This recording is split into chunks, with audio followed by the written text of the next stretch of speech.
Greetings, everybody. Welcome to the Therapist Take. We are going to analyze holiday villains, so you don't want to miss this one, so don't go anywhere.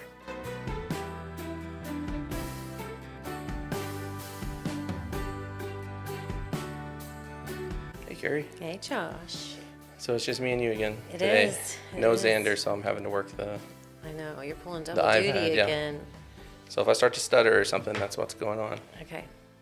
By the way, do you have a favorite Christmas movie or a holiday movie or anything? I don't necessarily know I have a favorite, but you have ones you have to watch every year, right? Which are? Home Alone, Okay. Elf, Christmas Vacation, Yeah. and Christmas Story, of course. I didn't see you as a Home Alone person. Oh, yeah.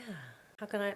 Who's not a Home Alone person? Well, I mean, Are to there? put it in your favorite, or in your Oh, must-watch yeah. category, Yeah. like, I think for me, Elf is in there, Yeah, okay. and It's a Wonderful Life is probably one of my all-time favorites, and The Grinch will eventually get watched. But I'll be honest with you, like, I never was a Christmas Story fan. Really? Yeah, like it. I think the the scene where he shoots his eye out. Mm-hmm. I don't know if I came in on that when I was a kid, and I'm like it just was like, it was so sad, Oh, and I broke thought your it was heart. real. Yeah, like Yeah. at that time I didn't realize it was a dream sequence, Okay, but I was, yeah. oh my gosh. So I was like, I really didn't like that. And we're going to talk a little bit about Christmas Story today, and Yeah. there's also some issues I had with how the Scut Farkus situation was handled Well, of course. parentally. No, I know. So But I think that's what we're here.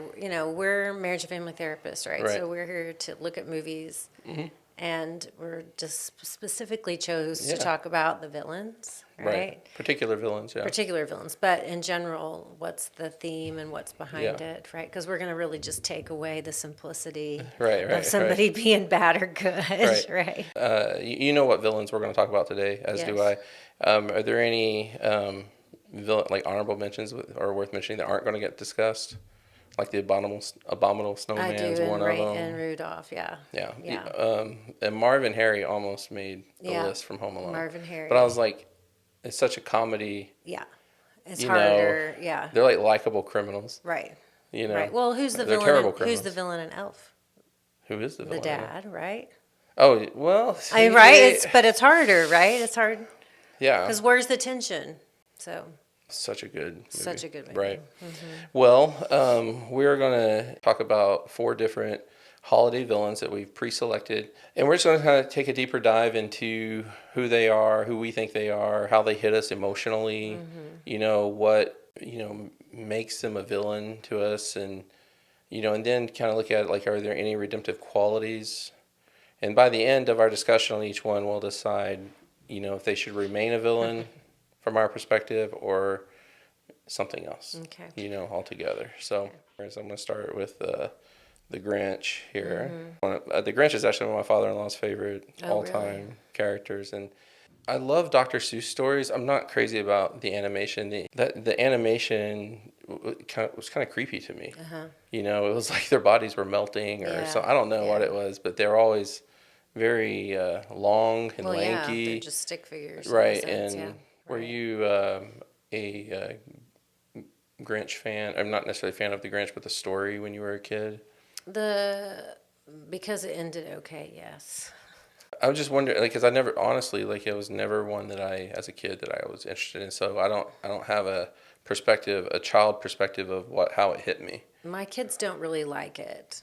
Okay. My kids like the newer one, the newer animated one, better than the Jim Carrey one. Really freaks them out. Well, yeah, I can 'Cause see it it's from very realistic, yes, especially yes. my daughter. I can see that. And so that one is actually one that very rarely will they want to watch. And I think it is because he's so clearly, right, to a kid view, just hitting him right where it hurts, Yeah. right? Stealing Christmas presents. Right. It's just abominable, terrible, right, to children, There's right? no redemptive quality. There is, You I mean, how cannot- can you ever recover, Yeah. right? Like, yeah, it truly is like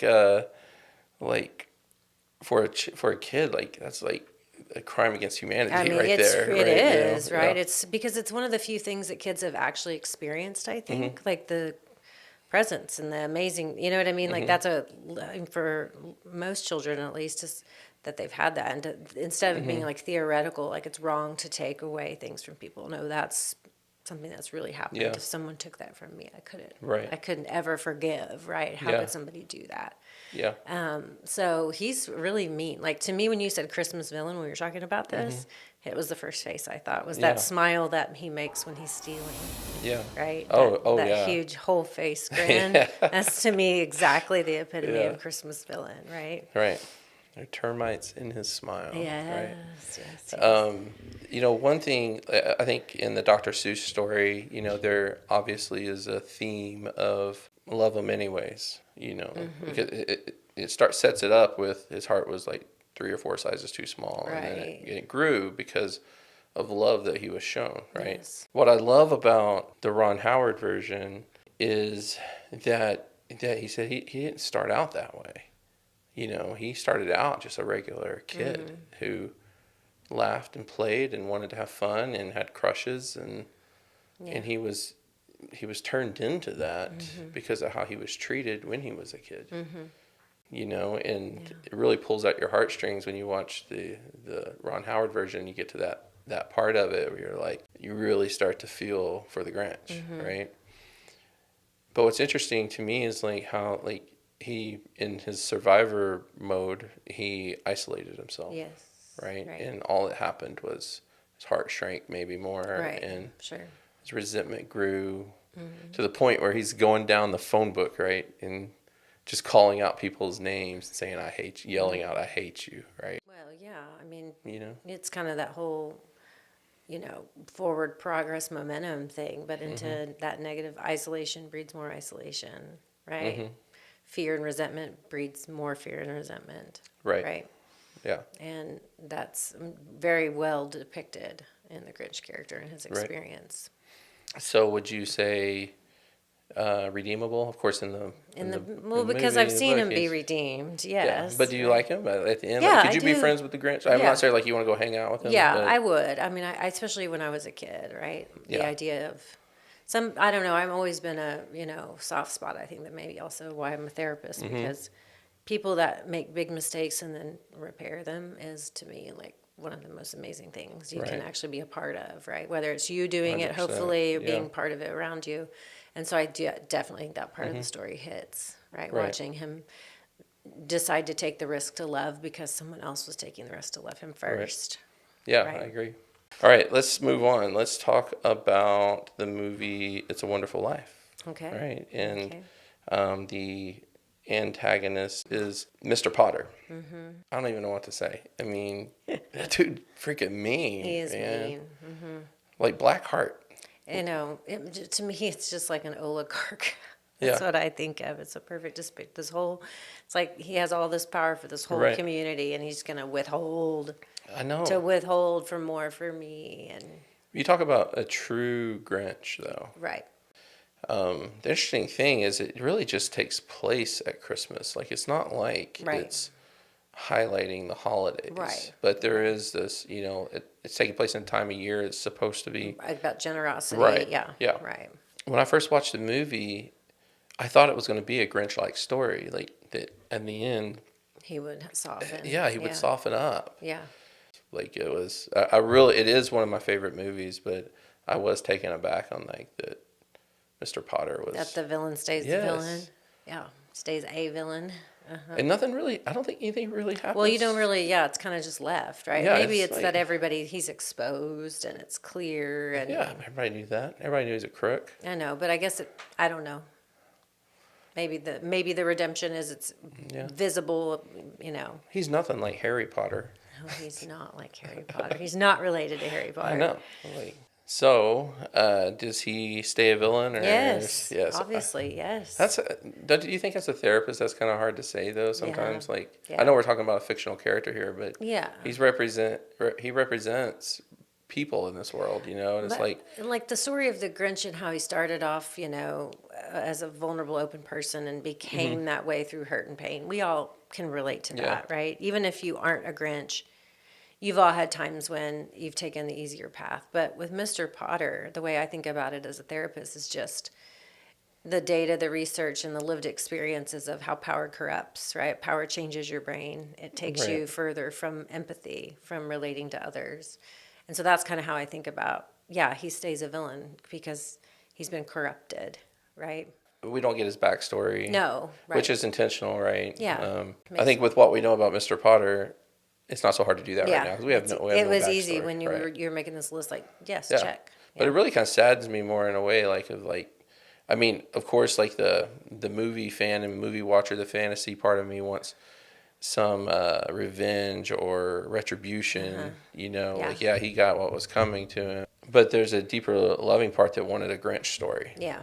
right? Yeah. And during especially as a holiday story. Yes, I know. Okay, so let's talk about Ebeneezer Scrooge. Okay. So the graphic I have on screen right now is from the movie Mickey's Christmas Carol. Oh, I love Mickey's Christmas Carol. With Jim Carrey Scrooge on the overlay. The reason why I put the Mickey's Christmas Carol in there because that is my favorite I love it. Christmas Carol story. And I didn't realize that Patrick Stewart played Ebenezer Scrooge in like 1999 in A Christmas Carol. Oh no, you say that. I can think I've of never the seen picture. it. Have you seen it? I haven't seen it. Honestly, like most of my Christmas Carol knowledge is coming from the cartoon version. Mickey. Yeah. So you'll have to help me out. Well, on, like, yeah, have you read the book? No, I have not read the book. have No, you? it's I have it. all been visuals for me. What we do know of it stands Yeah. in representation, right, of a villain, right? Right. But is it a journey of redemption? Right. Yeah. Right. And I mean, I think we know enough about the story, and it's just like, but backstory matters so much, which I think that's a Yes. message here too. I Like agree. with Mr. Potter, we didn't get a backstory, but with the Grinch, we got a backstory. You know, with at least in the Disney version of the Mickey's Christmas Carol, we get a backstory to who Ebenezer Scrooge was. Yeah. And I really kind of like that version because he was really just tainted by greed. Like Great. Yeah. there's no like at least as far as we can tell there was no mistreatment of him. Maybe there was in his childhood or something, but at least for what they show us in his past is that he didn't start out that way. Right. He was a kind, generous person who fell in love and then just kind of got mesmerized or hypnotized, whatever word you want to use, by money. Money, and power, influence. Yeah. Yeah. And we know, again, back to Mr. Potter, we know it changes the brain, right? right, So you'll hear often people will say they're not who they used to be, sure, right? Their success changed them, right, right? We often think it's like failure can change you, right? Can make you bitter and angry, Right. but success does too. And so I think that Scrooge is a example, yeah, right? I think really he is the epitome of a character depicting greed, Yeah. right? Isn't that the Oh, literary sure. take of like, you I want to think learn so. about greed? Here you go. yeah, and of course, like again, when Jacob Marley comes to him, and tells him he's going to be visited by the spirits, I think there's this impression that if you don't want to wear these chains, then you've got to do it differently than what I did. It kind of scares him into Yeah, right. redemption, which I'm not super crazy about Yeah. that, but I think, like, I think what I like is like there's this reflection on Yes. that life, my life will end. And have you ever gone to like an estate sale and like you find a lot of really great stuff? They're being sold for like pennies on the dollar, and you're like, this life that this Yeah. person lived, all right here, they accumulated it, Yeah. and it's just being sold off for nothing. Yes. Oh, even stuff that isn't of value, it meant something to the people that had it in their home, right? And to think Yeah. about, and then it's nothing. Right. Yeah. You're right. I don't like that he feels so bad that he changes. Like, we'd want accountability to be about a Right. deeper, but it's depicted there in a way, though, that you can pick up on. Yeah. He's changing, right? He's Yeah, changed. yeah, and of course, Yeah. I think the unrealistic piece here, right, is that it doesn't quite, happen that fast. Right. But I don't think that's the point, right? Right. Like it's not That's not the point, right? right. Like we're not trying to portray this realistic version Right. of Somebody making this is right. what you can expect. You Right. just show someone their past, give them a dose of what's happening in their present, and show them what would And happen then in the they'll future, be and then different. and they're going to be automatically different. It's not how it Right. works. The point is that just something help us get. I feel like something helps get us looking at our life. That's right. And That's right. you Yeah. kind of think a little more, kind of broaden Yes. our Bird's eye peripherals a little view. bit. Yeah. Yeah, exactly. Yeah, right. Yeah. So, and by the way, if you had to pick, which I know you haven't seen all of these movies, but if you had to pick your favorite Ebeneezer Scrooge, would it be Jim Carrey, Patrick Stewart, or Scrooge McDuck? Oh, Scrooge McDuck. Me too. Of course, I know. I know. You've course. made that very clear, Yeah, I Josh. did. You've made that very clear. Yeah. Okay. All right. Yeah. Well. Okay. Okay. I Yeah. was done that obvious. Yes. Easy to read. Easy. Easy. All right. Okay. Well, we have one more to Yep. go, and I saved this one for last for a reason. I know. So we're going to talk about Scut Farkus from Farkus. A Christmas from A Christmas Story. Mm-hmm. And we've already established I'm not a huge fan of the movie. My father-in-law loves this movie. I've liked it more as an adult than Oh, I yeah? ever did as a kid. Yeah. Well, I mean, it's not that I don't hate the movie or anything. It's just not one that I'm like would be itching to watch. But there's I feel like there's a lot to discuss about this. Is he the only antagonist? Well, in a I way, kinda feel like the dad is in a a way, little the bit- dad and the right. parents about Right. right. You can't have the gift you want, and the Right. dad's strict rules and You're right. that kind of thing, right? From a kid Yeah. perspective, yeah. So he's not. He's kind of like a. I think Farkus is a like more identifiable antagonist, right? The Yeah. dad is, you're especially as an older adult, you're like, I understand you want some order in your house, Mm-hmm. Right. and I want to give a message to all parents out there that are planning, or all future parents, young people planning on having children. yes, Be mindful of what you name your kids. You name your kids Scut. Scott. It's Scott, isn't it? I think it's I might be wrong, but because I did look this up and everything. Oh, okay. I think that it may have been Scott or something, but I think they call him Scut. Oh. SCUT. I Okay. think. Okay. I might be wrong. I can I'll be have to watch corrected the on that. credits now and see. He's just Farkus. My kids just talk Yeah. about Farkus. But you already got the name Farkus. Yeah, and we know you can't help it. It's your last name. Well, I get that, but I'm just saying, like, don't name him Scut. but would Farkus Don't name him Billy Bob What if he Farkus. was the most giving? He'd be Farkus, right? I mean, there becomes like context with the name. Yeah, Yeah. that's true. Maybe it's just because I know what Because happens. there's a scene of him like trying to beat people up and hurt them. Yes, it's blatant. Bully. And he wears I don't even know if that's a coonskin hat or I don't know what that is on top of his head. That's how I think of it, coonskin hat. Yeah. yeah. But don't you think the story is told from the kid's perspective, and so kids, especially Ralphie's age, are Right. still in that concrete operations, right, developmental Mm-hmm. task, and so they're not thinking critically about. Bullies Mm-hmm. are usually experiencing pain, and they're channeling it. Like he's just a bully. That's Yeah. clear. And here, this is what bullies do: they harass you, they Yeah. threaten you, and then they beat you up. Yeah, and I meant to have a picture of his buddy. Oh yeah, That was like sidekick. Yeah, it's like Joe Pesci. From He is like Joe I Pesci. know, That like- is so true. Even like, the way he holds I his shoulders. I kind of felt like and he's the everything. meaner of the two. Well, the You know, sidekicks like, get don't to be mess- mean because they got the big guy that's going to take the licks. You know what I mean? You can be the big mouth. Yeah, I meant to post a picture of that. Yeah. How did you feel when Ralphie? Oh, amazingly redemptive. I know. Right? I just watched Yes. that scene with my kids last week, and they were mesmerized. I mean, it's not like they haven't seen it, but it was Yeah. just like, it was just the scene. You know how that movie's on all the time, so you just watch a few Right, minutes of right. it. And it was, and we kind of all looked at each other, and you think that feels pretty good? And Yeah. then, of course, my daughter's like, yeah, but he kind of loses it. Because, he just keeps. I love your little girl. I know. Well, like that. you're right. He kind of glazes over, right? Oh yeah, yeah. Right? He goes dark. And then when the mom blacks gets him, out. it's like he comes to, and he's. Yeah. Ralphie's not a bully, right? And so Yeah. there's this weeping that's a relief and anyways. Yeah, but it's a he's complex defending himself. emotional scene, right? Right, and so there's a lot of problems with. I could talk about this one forever, even though I'm not a huge fan of the show or the movie. The first thing is that like he said fudge, right? Of course, we know what that means. And that became the thing he got in trouble for, right? I know. Which in some ways I'm glad about that, that he didn't get in trouble for defending himself. Now, he may have. Do you No, remember? remember the mom doesn't tell dad. Oh, okay. It like stays between Ralphie and mom. Right. And my kids were very relieved because they were very nervous about what the dad was going to do. Yeah, of course, because he's Yes. the antagonist, Yes, right? yes. The other one.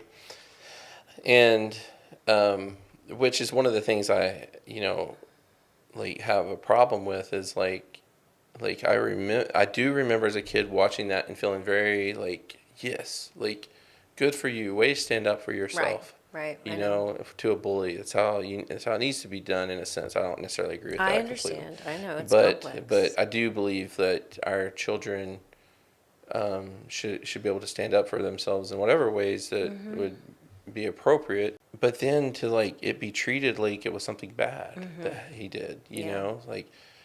Yeah, he glazed over and black. Someone needed to pull him off, right? Yeah, no question. But it was treated like he was the bad guy, and I know there's this idea of like you don't want to stoop to their level, right? But he wasn't bullying him, and he wasn't at risk of becoming a bully, Right.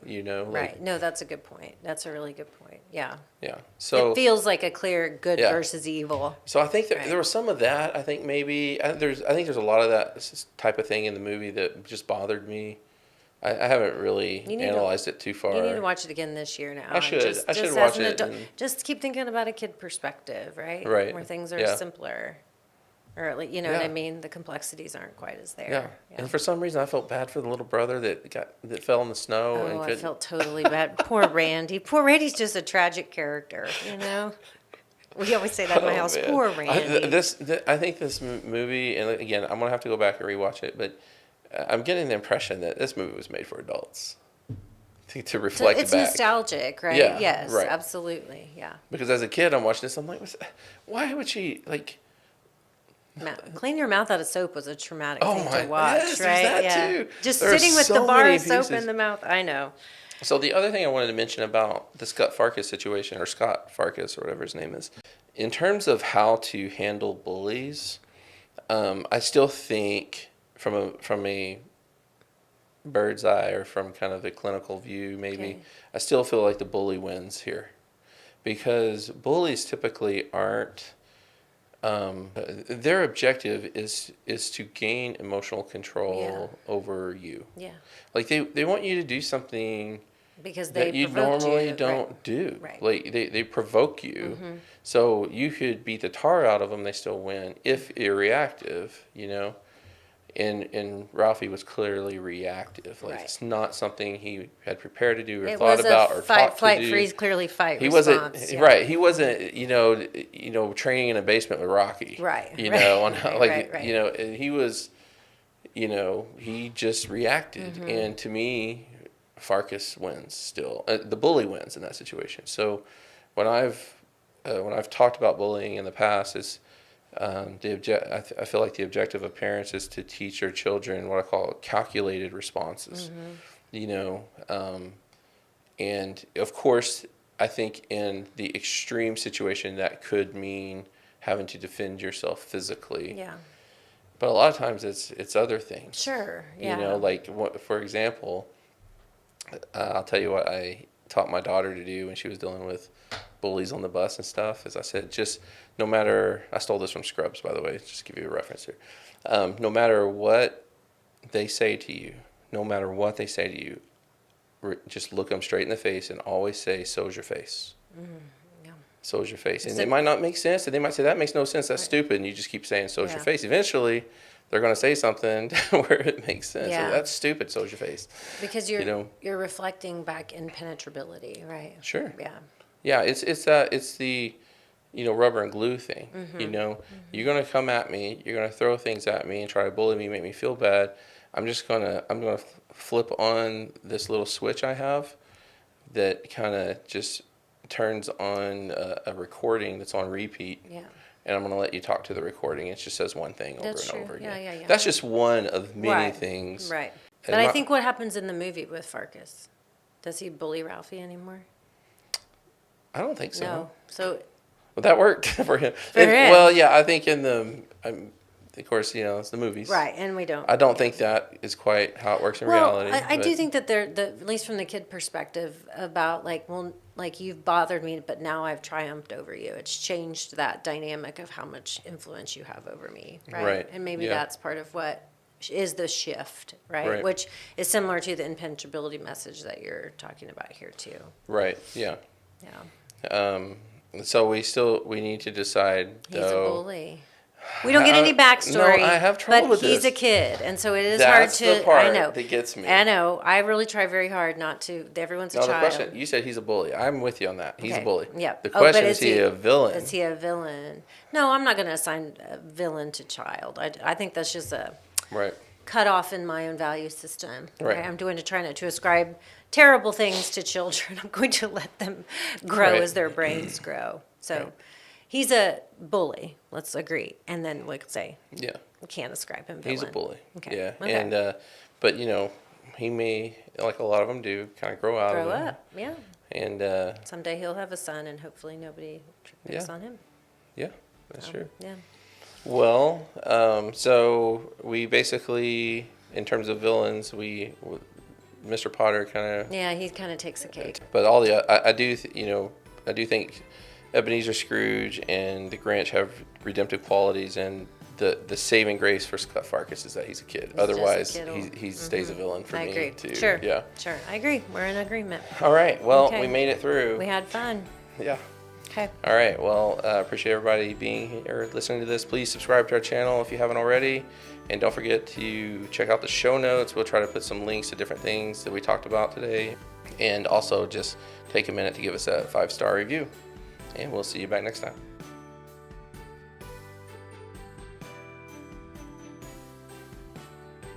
Okay. I know people argue Die Hard's a Christmas movie. Yes. Do you say yes or no to that? I have decided that I am just going to protest Die Hard, period. Okay. So Because I have so many people in my life that love it. So Okay. I'm take the antithetical perspective. Okay. I don't want to watch that movie right now. So, and I would love to write a blog about this with all the time that I have. Uh-huh. I think I can make a stronger case for why Lethal Weapon is a Christmas movie more than Die Hard is a Christmas movie. Okay. Well, I'm not going to do it right all right, now. please don't, because my eyes will glaze over in lack of interest. But you should go watch Lethal Weapon. I'm good. tell- I've seen it. It's fine. Again, I'm fine. You're I good, can you're move good. right along. Yeah. Okay. Mhm. Okay. Well, that was not as interesting to you as I thought it would be. No, sorry. Because No, I'm not. I knew it wouldn't be. I'm I not a don't know man what- I don't know born what in I was the thinking. Yeah. 70s or 80s. Yeah. Okay.